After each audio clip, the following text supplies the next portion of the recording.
Flakes കൂടെ ചേർക്കാം. 1/2 spoon chilli flakes ആണ് ചേർക്കുന്നത്. ഇതില്ലെങ്കിൽ മിക്സിയുടെ ജാറിലേക്ക് 2 വറ്റൽമുളക് ഇട്ട ശേഷം ഒന്ന് കറക്കി എടുത്താൽ മതി. 1/4 സ്പൂണോളം കുരുമുളകിന്റെ പൊടിയോടെ ചേർക്കാം. ഇനി നമുക്ക് ഇതിലേക്ക് 2 ടേബിൾ സ്പൂൺ മയോണൈസും കൂടെ ചേർക്കാം. നന്നായിട്ടൊന്ന് മിക്സ് ആക്കാം.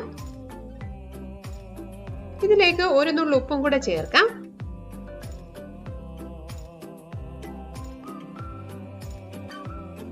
ഇപ്പോൾ മുട്ട ഒരു വിസിൽ പോയപ്പോൾ ഓഫ് ചെയ്തിരിക്കുകയായിരുന്നു. തണുത്തപ്പോൾ നമ്മളൊന്ന് തുറന്നിട്ട് വെള്ളം ഒന്ന് മാറ്റിയ ശേഷം അല്പം തണുത്ത വെള്ളം ഒഴിച്ചിട്ട് മുട്ടത്തോടൊന്ന് മാറ്റിയെടുക്കാം.